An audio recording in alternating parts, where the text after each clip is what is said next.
Good morning, everyone. I want to thank everyone for coming today. If people can make their way into the sanctuary, we'll get our program started shortly. Thank you.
Good morning, everyone. Almost good afternoon, and welcome. It's good to see so many people come for this very important session. Everyone can hear me okay?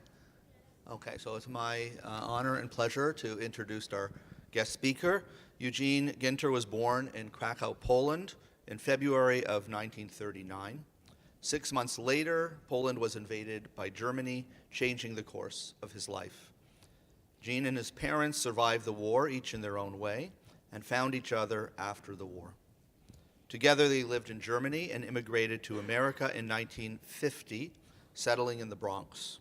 Gene graduated from Clarkson University as an engineer and later transitioned into education, teaching high school physics. Gene has been married to his wife, Rochelle, for 53 years. They have a daughter, Heather, son-in-law, Evan, and 2 teenage granddaughters, Gabriella and Alexis. It means a lot to Gene to be invited to our temple to share his experience with us. So again, I present Eugene Ginter. Thank you. Well, where should we start? Now that we have a young audience, can you hear me? Okay, any closer?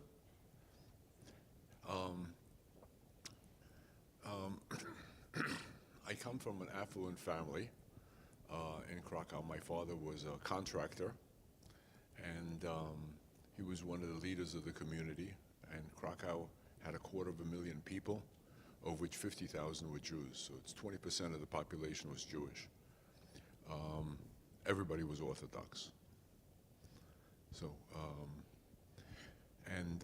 they built an A roof. They wanted an A roof around Krakow. You know what an A roof is? They don't know, but the Gentiles would tear it down So they went to my father and they said, could you put up an A roof for the community? He says, I'll take care of it. And he put it up without any fuss. And so when he got married to my mom, 70 rabbis came to the wedding and gave blessings to them. We owned a house that took a square block of the city, and my father took 2 apartments in the penthouse, and my mother converted it into 1 apartment, and I was born in that apartment, and she didn't want to go to a hospital because she says you can pick up a lot of diseases from the sick people in the hospital. So I was born in our own home, and it was converted into a nursery. I had a midwife, had a surgical nurse, and a woman gynecologist delivered me. And because, so there I was. But 6 months when the Germans marched into the city, things got rough. First, they kept imposing more and more difficulties to the community. So first, to wear armbands. Then they would kidnap the leaders of the community and hold them for ransom, just like Montezuma was held for ransom. And they collected X amount of pounds of gold, so women would give their wedding rings and their jewelry and whatnot to bail these people out, and then to siphon off the money from the Jewish community. And then eventually by 1941, 42, they got you into the ghetto, and they came to our apartment, a German colonel. This is a very nice apartment, it's mine. And he says, you're out. So the next morning, I was in a baby carriage being taken to the Plaszow ghetto.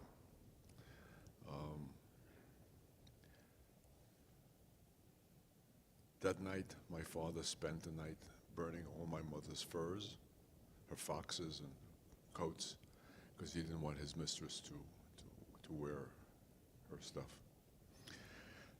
My father was fluent in Polish, perfect in German, and he knew Hebrew and Yiddish, and he studied for 2 years in Belgium, so he knew French. He could understand it, he couldn't speak it because he hadn't been practicing, but he could understand it. And if you're in that area, you also understand a lot of Russian, because it's a Slavic language. Can you hear me? Okay. So he had plenty of opportunity to escape, because he looked Italian, had a Roman nose, and he said he could have taken me with him, but your mother looked too Jewish, and he wouldn't abandon her. So, in the Plaszow ghetto, any of you have seen Schindler's List? Okay, 1 or 2 people have. I would advise you to see it.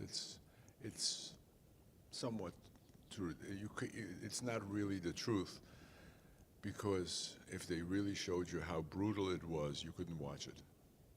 So Spielberg was right to water it down, so you could make it into a story.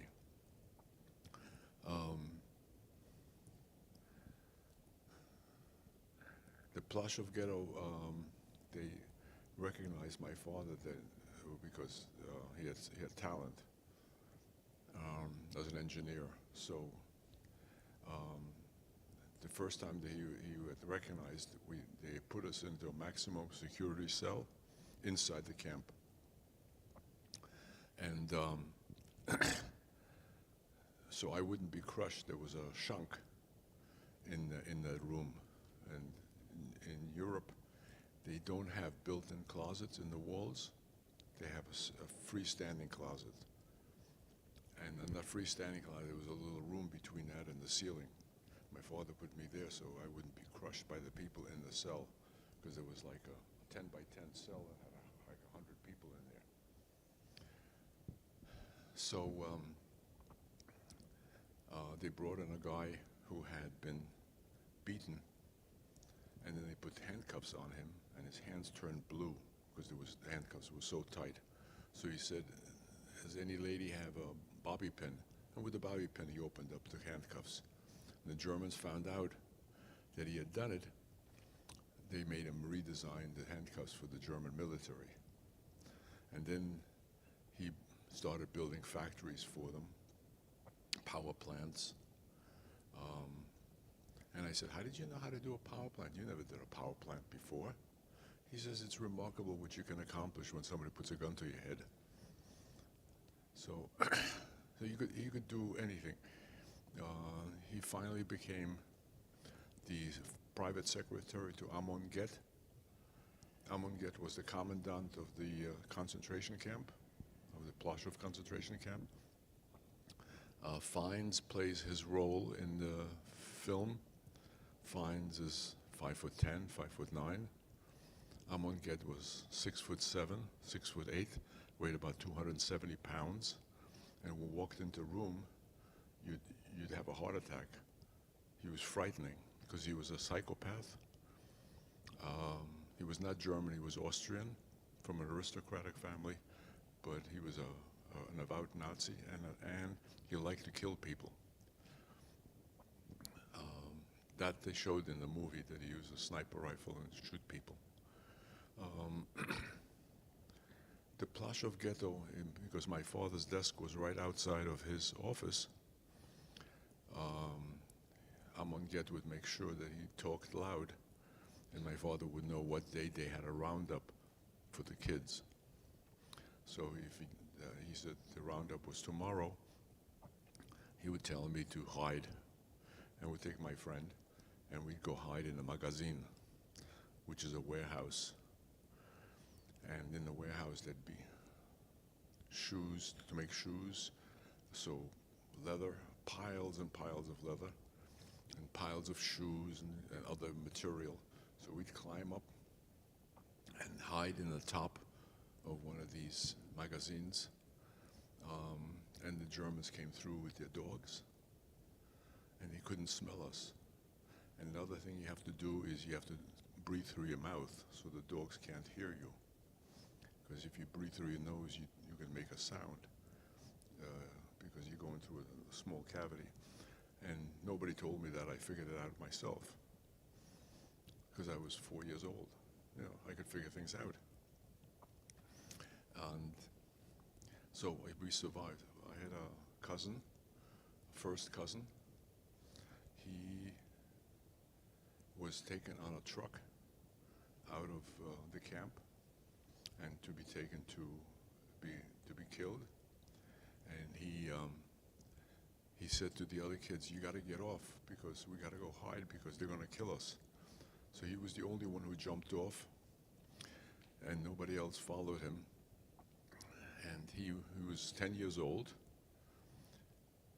and the Germans had Mauser rifles with bolt action, so they had to use the bolt every time another bullet went into the magazine, and they were trying to shoot him, and he was zigzagging underneath the barracks. The barracks are about 4 or 5 feet off the ground, because they're built in a swampy area. And they were shooting at him, they kept missing, and he had to go find some place to hide. So where did he hide? He went into the women's latrine, and he jumped into the latrine and went into good stuff up to here. And he sat there, he stood there for hours on his tiptoes, until a lady came in to do her business, and he said, "Lady," when she sat down, "could you call my mommy?" And that's how he was saved. Unfortunately, he passed a few years ago because he was a heavy smoker.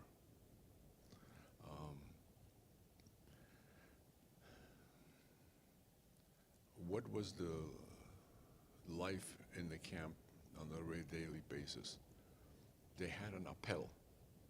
That means an attention. You had to get out of your barracks, dressed, and stand at attention, and they do a nose count. If a certain amount of people had died that night, they had to drag out the bodies and lay them down so they would be counted. And they could reduce the count. So if there was 800 people in that barracks, there'd be 798. Because the two bodies were accounted for, nobody escaped. But if they didn't have a count, they would count again.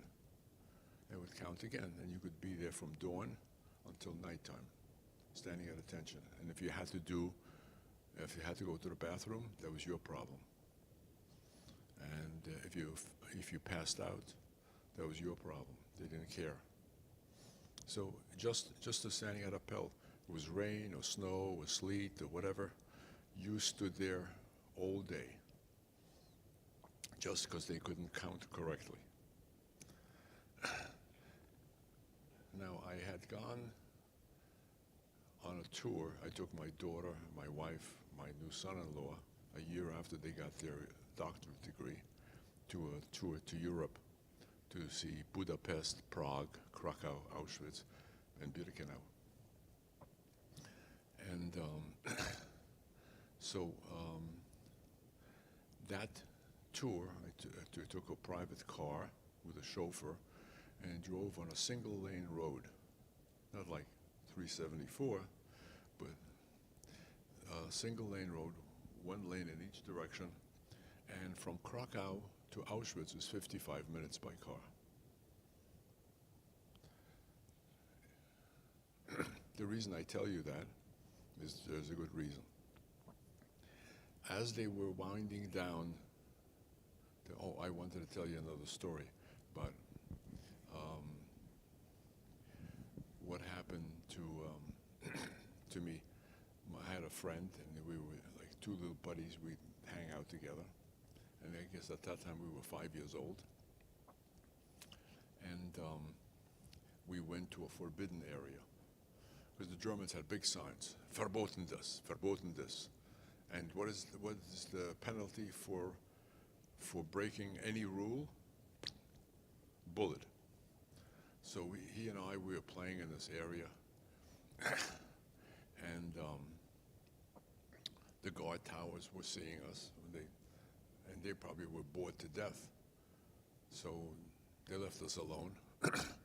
But this German officer came in, driving by in a little sports car, a 2-passenger sports car that looked like an MG with the top down. And he was a big fat guy, but I remember that he was wearing white gloves with black stitching on the fingers. And he drove by us, and he stopped the car, got out of the car, and came walking towards us. So what do you do when you see an officer? You stand at attention and salute, which is what I did. So he thought that this was the funniest thing he had seen, a 5-year-old standing at attention and saluting him. He got back in his car and drove away. And I told my father, he says he probably was going to kill you, going to shoot you on the right there. But because you saluted him, he thought it was funny, so he let you live.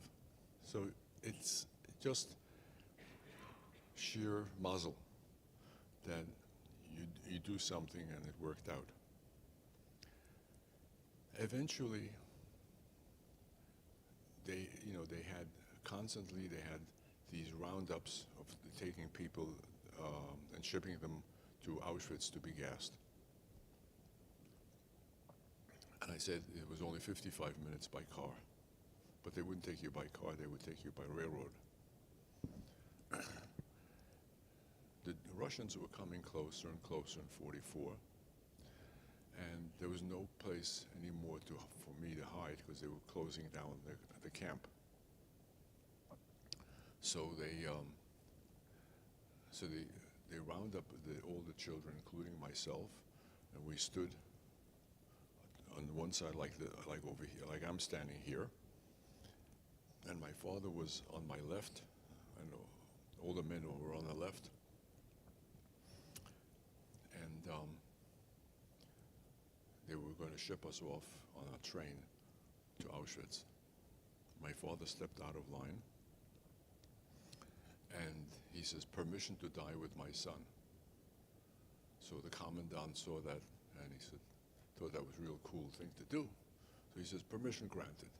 So my father joined me to go on the train to be gassed. And when he did that, a number of other fathers stepped forward and asked for the same privilege. So we all went on that train. And that was one of the roughest things I've encountered, because we were 3 days without water. A lot of people will tell you it's bad for food, but after about 3 days of not eating, the hunger goes away. You just become very lethargic and very tired. But if you're thirsty, it gets worse. Thirst is much worse, at least for me, than hunger. So how long did it take to go from Krakow to Auschwitz by train? 2 weeks. First, they took 3 days. We got to Brinica, which is Oskar Schindler's camp in Czechoslovakia. And we slept on the straw floors. And Oskar wasn't there, so my father couldn't talk to him and get some way to get us to stay there. From there, they shipped us out to Grossrosen, which was the worst camp I've ever been in. Grossrosen, they stripped us naked, gave us a hot shower, and then naked, they ran us through the snow. We had to run in the snow. For how far, I don't even remember. And then they took us into a barracks, which is about the size of this room. And in this barracks, they had us sitting naked with our legs spread apart on the floor and the second person in our groin. So I sat in my father's groin and the next person so and so. And being a 5-year-old, what happened after a couple hours? I said, "I gotta go to the bathroom, Daddy." So he picked me up, and on the fingertips of the prisoners, hundreds of prisoners, they carried me on their fingertips to the door. And I went outside, did my business, came back, and on my fingertips they carried me back to my father. And I spent the night there. The next day, the prisoners, they gave us uniforms, pashaki, the striped uniforms that they wore in the camps, the vertical stripes. So my father thought, so pathetic, because I got an adult's uniform, which was dragging on me because it was only this big. And even the prisoners there, they came to my father and they said, "We haven't seen a child here in 2 years. Is there anything we can do for you?" So he says, "Can you get us our own clothes back?" So they did. And the clothes is what really saved your life, because he had made sure that I had English riding boots because of the mud and the cold. You didn't want to get your feet cold. And I had riding pants that fit inside the boot, and a shirt and sweater of my size. So they gave us these clothes, and we spent a couple of days in Grossrosen, and then we went on a shipment. We went to Birkenau. When we got to Birkenau, they got us off, and I forgot to tell you, the first thing they did when they got us to Grossrosen is they made sure that if we tried to escape, which we couldn't do, they shaved our heads. So with the hand scissors, which are like the electric scissors that you have today, that the barber uses, but they were mechanical, and they would shave from the front all the way to the back, so you had all the hair missing. So it was like a negative mohawk haircut. So when we got to Birkenau, we were passed in front of Dr. Mengele, and he saw what we looked like with, with the hair on either side bulging out. And he said, "Weg mit den Haufen." That means take that pile of manure away. And so they marched us directly to the gas chamber. Now, I was a redhead when I had hair, curly red hair. So I was a busybody. I had to always know what was going on. So I heard the Zaune where we had been, was made out of tile. And the Germans wore quarter boots. They came up to here, and the boots had hobnails on the soles and a horseshoe on the heel, so they wouldn't wear out the leather. And it makes a clicking sound when they walk on tile.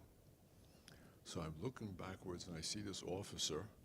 He hands Dr. Mengele a letter, which he opens and starts reading it. And we were halfway to the gas chamber. And he said, "Halt, about face." So we stopped, did an about face, and marched back. And that's when they sent us for tattoos. I have a tattoo on my arm. My father got the number before me. And I'll confess that I started to cry because it really hurt. It's not like a modern tattoo. It was just a heavy needle, and they just jabbed you to make the numbers. So it really hurt. And so I was crying. So he took me to a sink where there was running water, and he washed my arm, so my tattoo is a little lighter. His tattoo was very dark because he didn't touch it. And they sent us to the main part of Birkenau, and I keep saying Birkenau. Birkenau is much larger than Auschwitz. Auschwitz itself was a military camp from the Polish army, has brick buildings. Birkenau is all made out of wooden buildings. It's much larger. It has hundreds and hundreds of buildings with 1,000 inmates in each building. So how big it was, nobody ever took me for a tour. But, so it wasn't that I was on vacation. So I was put into the Kinderlager.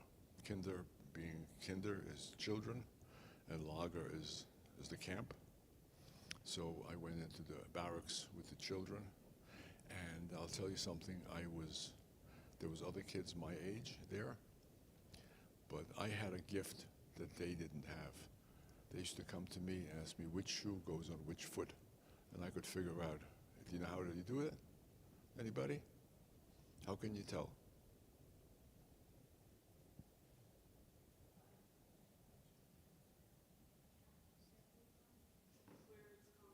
That's right. Your left foot and the left shoe both have the concavity on the left side. So I would point out to them which goes on which foot. And so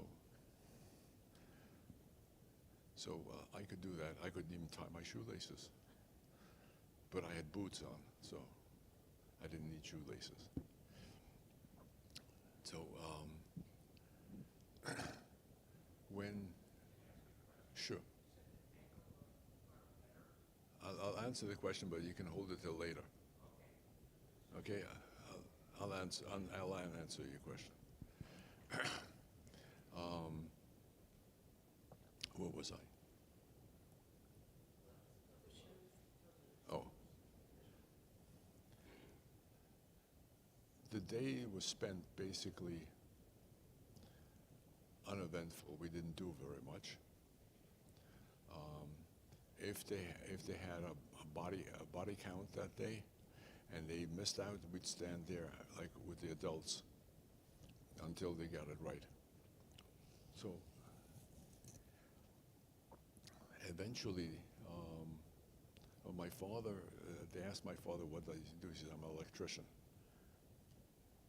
So they gave him a voltmeter to check the wires, the electrical fencing around the camp, because the Germans were deathly afraid of being electrocuted.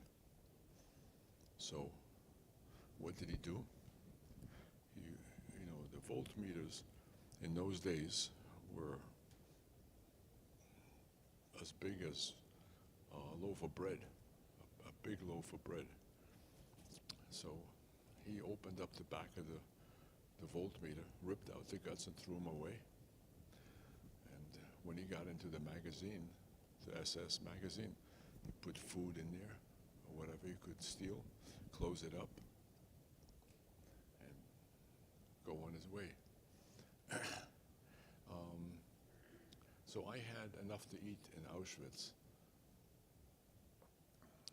Not to the point I got fat, but I survived. I wanted a potato, and I badgered my father until he got me a potato. And because my father was an electrician, he had access to the camp, to go around the camp. And on Sunday was the best day of the week, because the Germans, they didn't want to work. And my father took me to his lager, he was in prison with a lot of Italians and Spanish. And we'd go and they would be singing songs in the barracks, and I'd be sitting in his pritcha, which was 3 tiers of bunks, and he'd put his arms around me, and that was my favorite time because I felt safe. And we'd sing songs. There's certain songs that to this day, that if I hear, it brings back the memories of what it was. Now, eventually, the Russians were coming closer. Remember, Krakow is in the south part of, Auschwitz is in the south part of Poland, and they're coming from the east, and they don't know where the Russians are going to stop. So the letter that I told you, the letter was from headquarters in Berlin, stating that they weren't supposed to gas any more fresh victims, but only burn the bodies of those who died. So that's how we were saved, by that letter. When the Russians were coming close, we arrived in about the middle of October, 44. Towards the end of January, 1945, they were closing down Birkenau. And my father gave me last-minute instructions of what to do, and he had been going on a transport to Mauthausen, and he ran out from the transport and gave me last-minute, and it came right. And I remember he knelt by me, and he spoke to me in a very soft, calm, quiet way, so I wouldn't get frightened. And the guards came, and they grabbed him, and they started beating him with truncheons, 4-foot-long sticks across the skull, and the welts appeared on his skull, on his head, as he was talking, but he didn't change the pace of his talk. And so they finally had to actually pick him up and drag him away. And his instructions were not to fall back in line if I'm in a death march, and the last-minute instructions of what to do. So they dragged my father away, and then I followed his instructions, and there was a couple of boys that were older than me. They were 10 years old. So the 4 of us got into the Krankenlager, which was the sick bay. And the sick bay was where the Germans didn't like to go in, because there were tuberculosis and other diseases in there, so they didn't want to catch anything. So we went in there, and we hid behind the oven. because they had ovens to heat the barracks. And it was my turn that night to stand guard duty. Now, I got to tell you, I was 5 years old. And stand guard duty after having a long day of running around and hiding and so on, I was exhausted. So while I was on guard duty, I fell asleep. Now, the penalty for falling asleep on guard duty is very serious for a soldier, but not for a kid.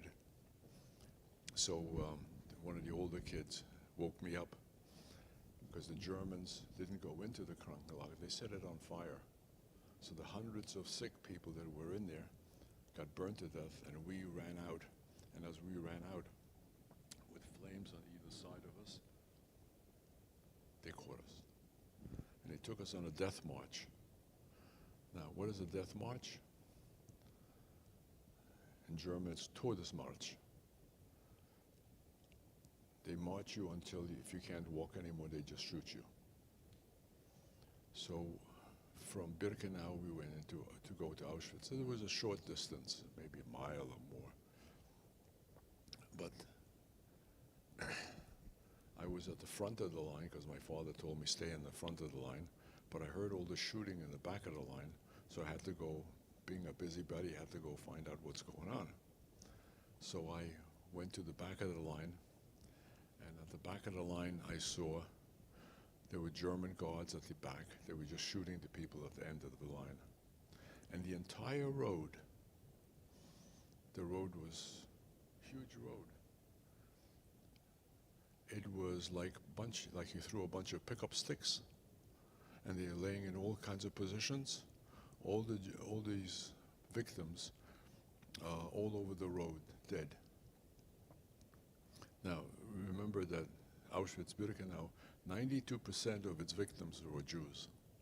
92%. So we finally, when we got to Auschwitz, the guards said, they put us into Auschwitz, and they ran away. And the next day we were liberated.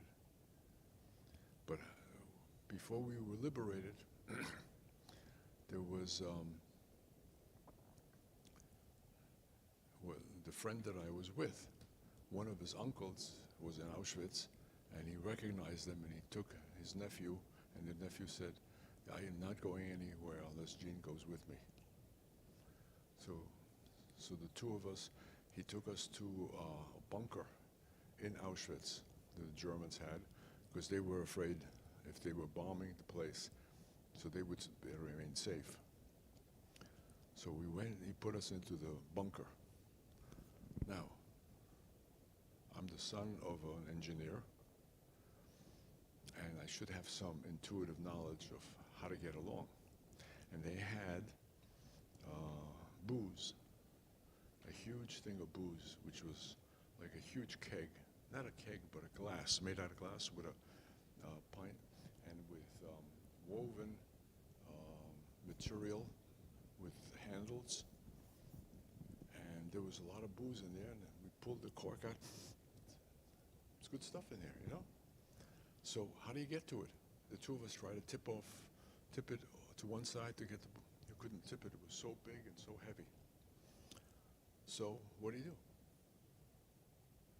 Well, I had some string on me, and I found a shot glass. I tied a string around a shot glass and have a drink. And my father had given me sugar cubes that he had gotten from the SS. They had filled up my pockets with sugar cubes. So I had a sugar cube, have a sugar cube, and we drank. And, well, I drank so much I got drunk. So when the Russians came to liberate us, they must have lifted up my head, and my head went boom, because I was drunk. But I had learned how to drink because one of the worst things that you could get in the camps was typhus. And if you got typhus, you were dead, because you were getting about 600-800 calories a day of nourishment, and if you got diarrhea, you were gone. So you would have, anytime you had an opportunity, you would drink. And I learned how to drink. 100 proof, straight. So I was sent to a hospital in Krakow, and they thought I had a broken neck. So they put me in a body cast from here to here with my arms sticking out, but I was completely naked. They stripped me of my clothes. And then the nurses, who were nuns, Catholic nuns, they came in the morning, and now I was 5. I was about 18 days prior to my 6th birthday, I was liberated. So I was still technically 5 years old, almost 6, and traumatized by Auschwitz. So I would wet my bed. So the nun would come in the morning, and she would smack me around because I wet the bed. So that night I'd be so scared that I'd get another beating that I did it again. And when that didn't work, the nun would lock me in a closet. Now in February of 45, the winter of 45, 44, 45, was one of the coldest winters in Europe in 50 years. You can read about the Battle of the Bulge, how many American soldiers froze to death in that winter.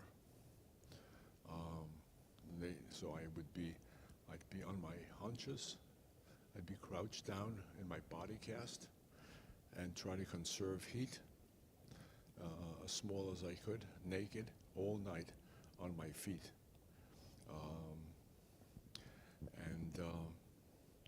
Then they sent me to, from there they sent me to the orphanage, the Jewish orphanage in Krakow, and I was there with other kids until my mother found me. And then we found out where my father was, and we were united with them. Any questions? The gentleman had one question, I'll answer it.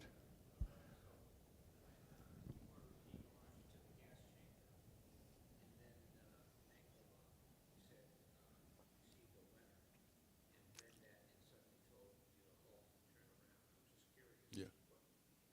That was the letter, it was from Berlin, that the Russians were too close.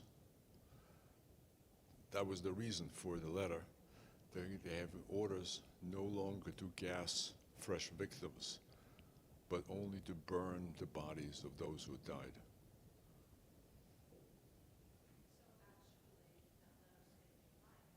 Absolutely. Well, what saved my life was that it took 2 weeks to do a 55-minute run by car from Krakow to Auschwitz. Took 2 weeks by train. So had we gotten there earlier, we would have been gone. Yes. A couple of questions. So were you some of the last octaves from Plaszow? Yes. My mother was on Schindler's List. She was shipped out of Plaszow about a couple of weeks later, and she had gone through Auschwitz to Birkenau, and Dr. Mengele saw her as well. And you have to remember, my mother had alabaster white skin. She had brown hair with reddish highlights, because my maternal grandfather was a redhead, and I was a redhead. But she had very light skin, and Dr. Mengele saw her and says, "Warum sind Sie so blass? Sind Sie krank?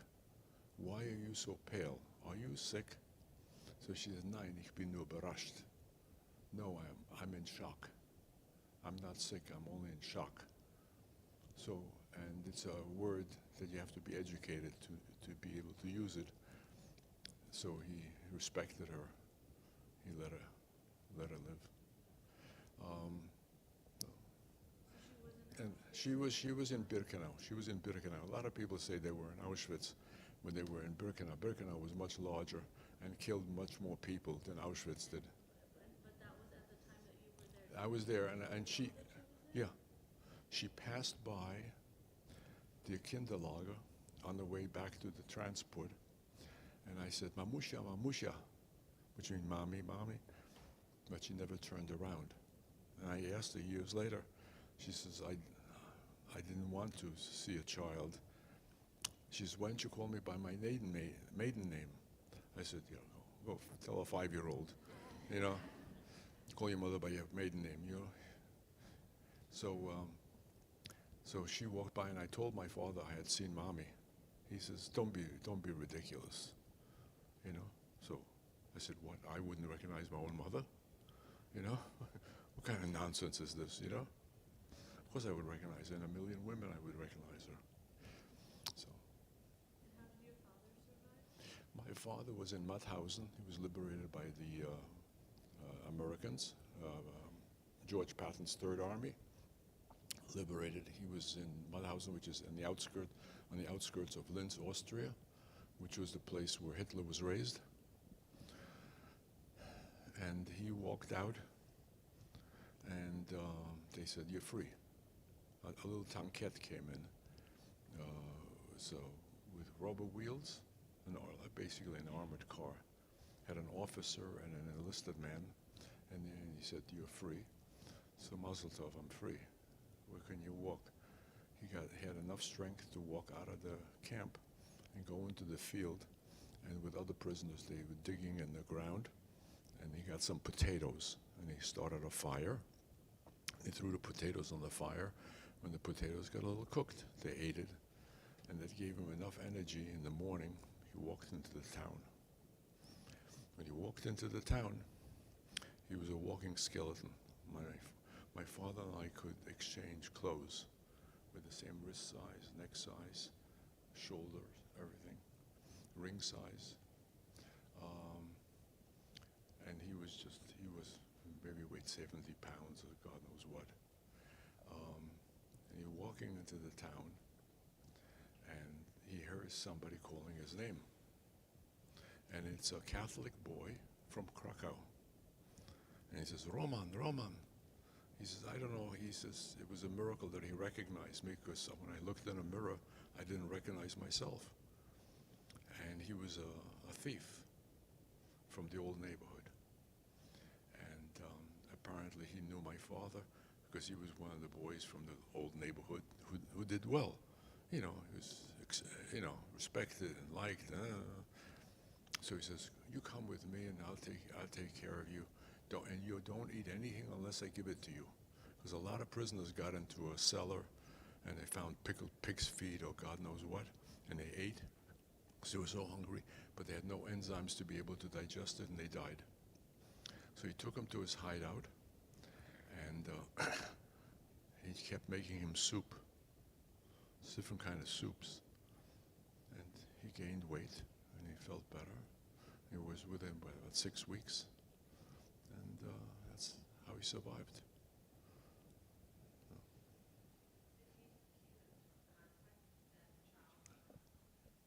Go ahead.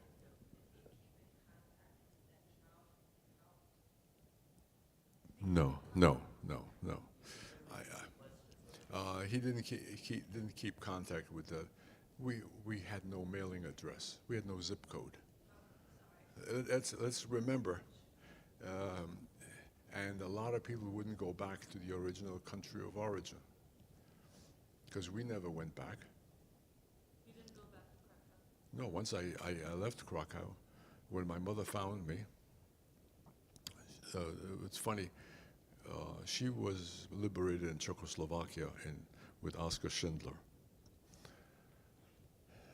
And as women from Krakow came to Czechoslovakia months after the war, and she said to my mother, I remember my mother was now suffering from melancholia. Why? She was the youngest of 9 children. She had nieces and nephews the same age as she was. She had 5 older brothers and 3 older sisters, and they were all married, and they all had families, and nobody survived. And her parents and her in-laws, and on my father's side. So this woman came. She was in Krakow. She said, "I just came from Krakow. I saw your son." She says, "What, Ella? I wouldn't recognize your little redhead." When she heard redhead, she took off like a shot, and in 3 days she went from Czechoslovakia to Krakow when she found me in the orphanage. So, go ahead. How was your mom able to find your dad? How was my mom able to find my dad?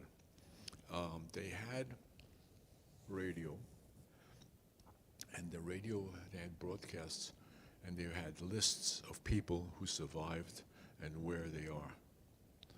So you'd sit there for hours listening, and it's a lot of work because you have to concentrate. You're looking for a last name, you're looking for a first name, you're looking for a place, and they don't repeat. So you're looking for either a brother or a sister or a husband or somebody, and it turns out for listening for hours and hours and hours, we listened to the radio broadcast. It turned out that in Linz, Austria, Roman was alive. My father's name was called. So we had to get from Krakow to Poland, to Austria. So we got on. You would take a train, right? How do you get on a train?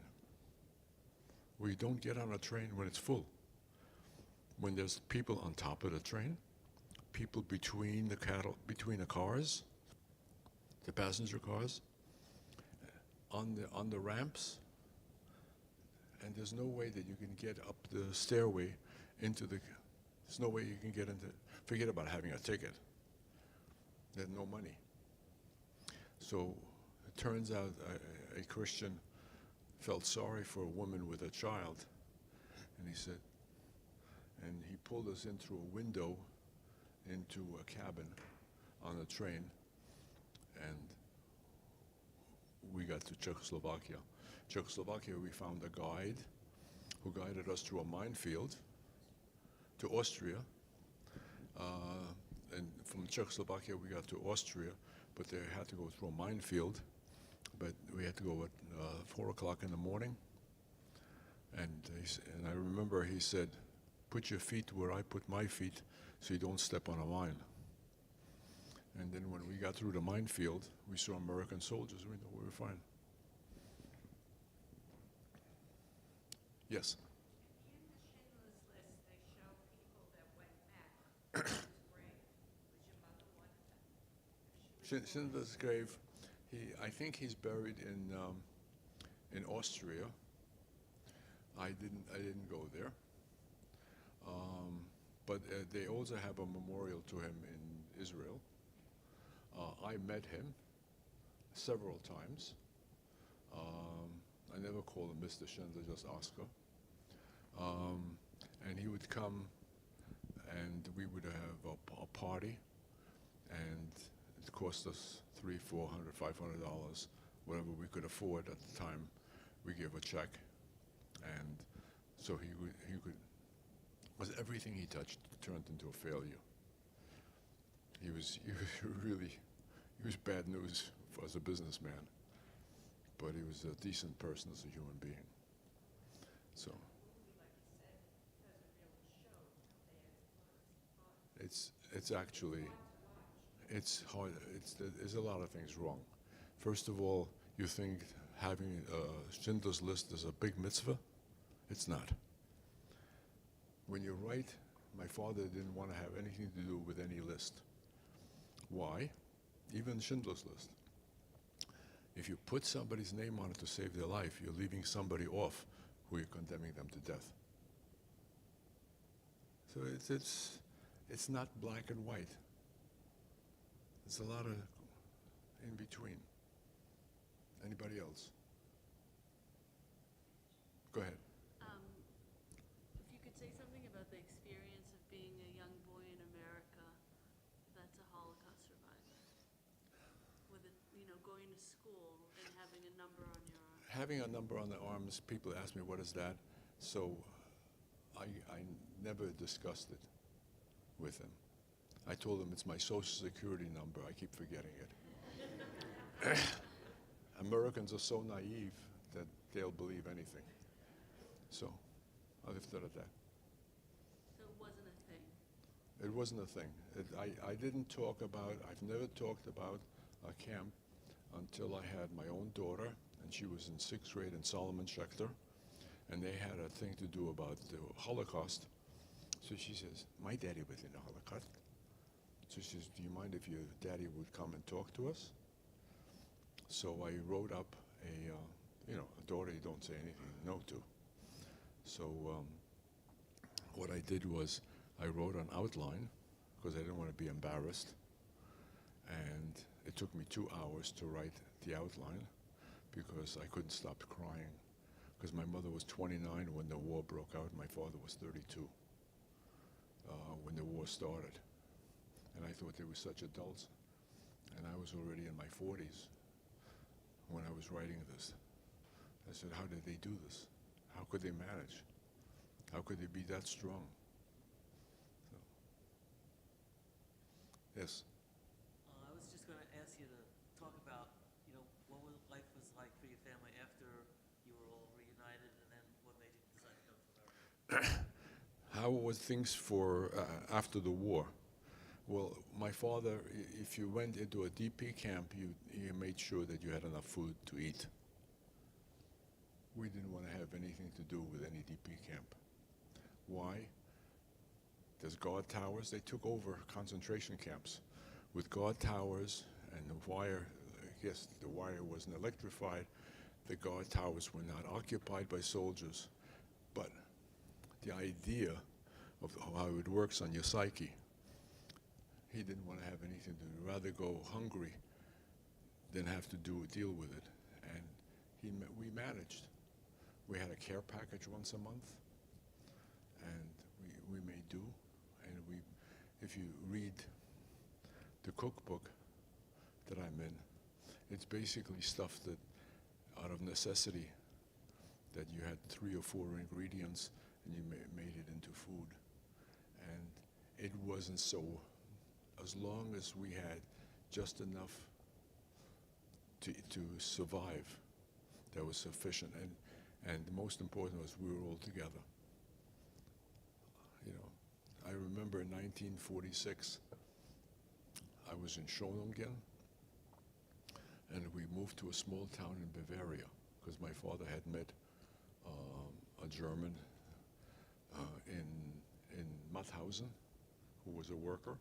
He says, if you survive, come to my town. So we came to the town. We were the only Jewish family within 50 miles.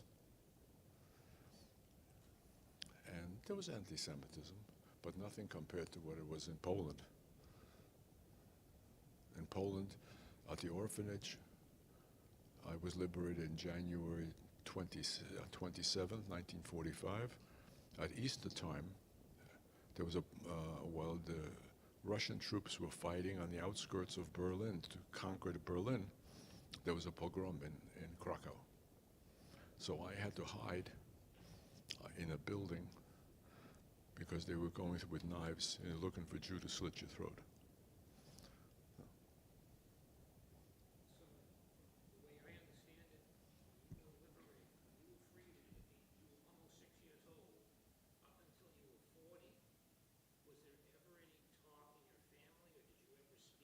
Only among other prisoners, other survivors, other prisoners, and family we discussed. I never discussed it with anybody outside. And the first time I was in my 40s, when I said when my daughter was in the 6th grade at Solomon Schechter, I started talking about it. Prior to that, I never did. Why did you feel uncompelled? Why do you think the survivors didn't want to share it with the rest of the community at that time? It was just so traumatic that it was. A lot of people ask a very stupid question. What's the reason that you survived? No, I'm just giving you an example. That's what we hear is how come you're not dead? So it's very hurtful. Now you always have survivor's guilt I'm not super religious. I didn't discover the cure for cancer. Why did I survive and somebody else didn't? No. It's, we're not so callous about it.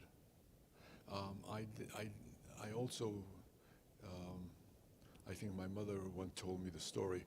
She told a Jewish woman, and when she first came to America, she says, we had it very difficult during the war. She didn't go into detail. So the woman says, we had it very difficult over here too. We had to stand on line for sugar. So, I mean, you equate things which are nonsense. They have no concept of what they're talking about. So what are you going to argue with them about it? You don't talk. Jews have a lot of questions. Where are they? Go ahead.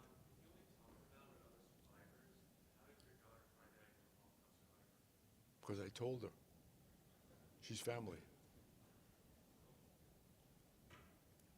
So how come my daughter knew about being a Holocaust survivor? Because I would tell her stories.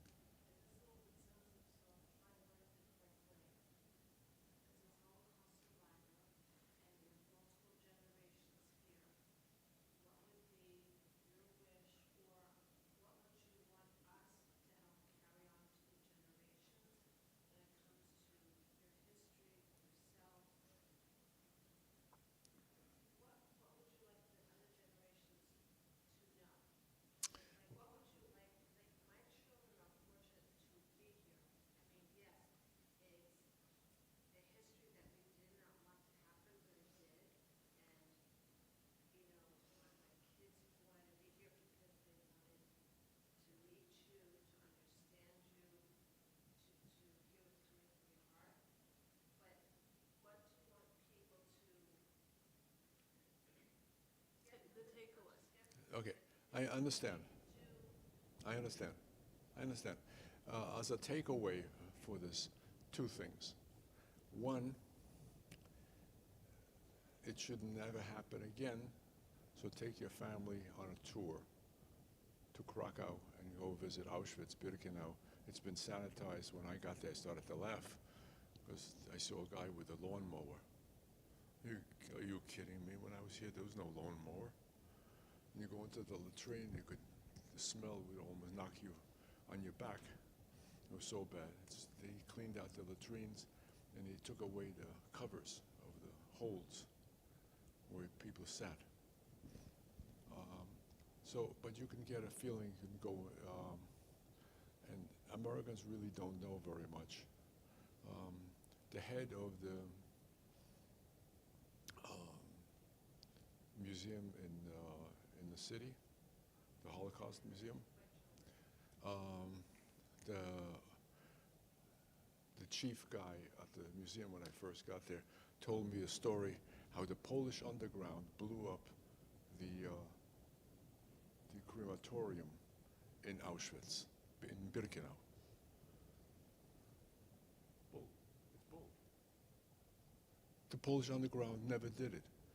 First of all, there was 1,000 SS guards guarding the complex of concentration camps in that area. And what was the Polish underground? What was their first task? If you escaped from the prison, you'd get in touch. You'd go into the forest and meet up with the Polish underground. And they found out you were Jews, that you'd be the first one to be killed. So it's nonsense. It's never happened. I was there when Germans themselves were blowing up the crematorium to destroy the evidence. So, I mean, and here's a guy who's supposedly a historian who's telling me stories. He's arguing with me. So I said, okay, have it your way. Nonsense. So you don't have very much respect for people that are living on a different cloud, and you're living on soil. So the first takeaway is to go to see. To see it, and second was don't forget it, because You can go to Yad Vashem. It's probably the best place, Holocaust Museum. The one in Washington is excellent. But you have to actually go and see this place yourself to appreciate it and take your family. When you were like a little kid, like I mean when you were like 4 and 5, did you like sort of understand what was happening with all of this, like why it was happening, or was it like later on? Okay, at the age of 4 or 5, did I understand what? Yes, I did.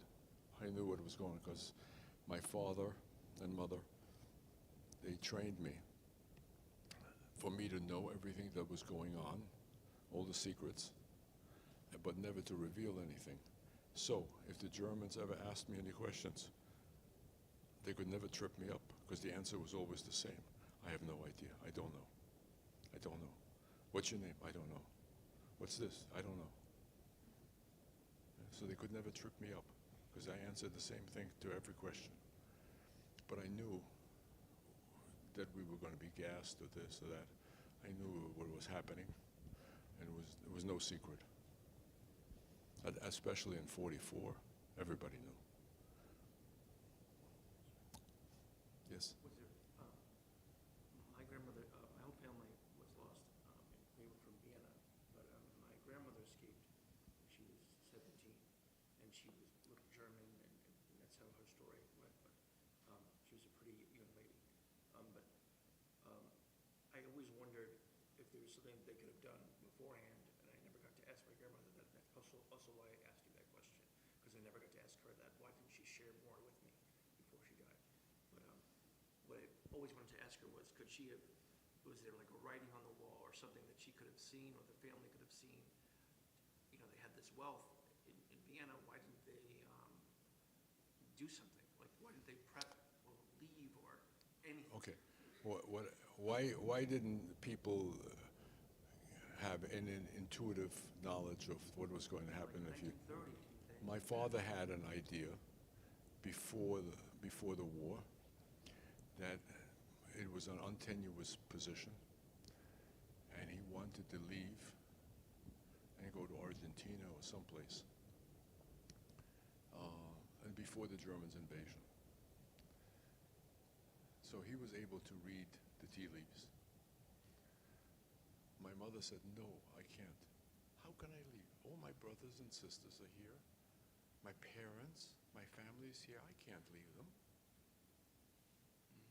And they're all ashes now.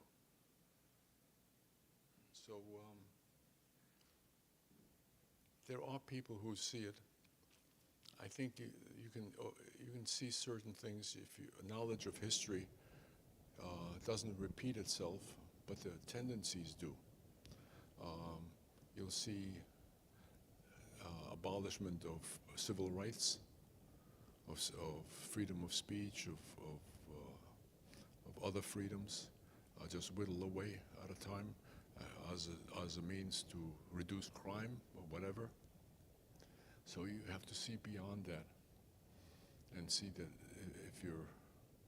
if the democracy is in danger. Because look at how it is in Russia. 140 million people believe the nonsense that Putin is saying. You know, and in the United States, there's a lot of people who are siding with Soviet Union or with Russia, I should say. So, yes. You said most people were Orthodox when you were growing up, and I was wondering how this experience changed your family's personally experience with like God, religion, Judaism, and how it shifted or changed. Well, my mother, even in the camps, she followed the Orthodox rules. On Tisha B'Av and Yom Kippur, she fasted in the camp. You're not supposed to, but for her to fast was nothing. She didn't like food. She never had a weight problem. So it was easy for her. But I became less religious. Sukkot is the worst holiday for me because it's the last thing I remember my maternal grandfather took me to the sukkah. and then they executed him. He taught me Aleph Beis. And at the age of 4, he got me an axe and taught me how to chop wood. So everybody says, he's going to cut his fingers off. He says, he's very good. He's not going to do that. So my grandfather was raising me. My mother was working for Oskar Schindler. My father was working for Amon Get. And every day they came back, they didn't know whether I was still alive or not. So, After the war, did your family stay Orthodox, or? no. First of all, it was very hard to stay kosher. Right after the wars, any food we could get. But when we got to Schonungen, we went to a Schlachtschüssel, which was they slaughter a sow, which is 400 pounds, and they pickle and preserve half of it, and the other have a party, and they invite everybody, so they invited us as well. And we were like from Mars, you know, because the Germans ate as much as they could, and they went outside, vomited, and ate some more. And we'd come from the camps. I don't understand. If you're hungry, you eat pork. You're allowed to eat pork. Even by Jewish law, there's nothing else to eat. You have to survive. But vomiting and just, you know, that was, and we never forgot that. We were like in shock that they did that, because it was so counter to our life. Anybody else? Well, thank you very much.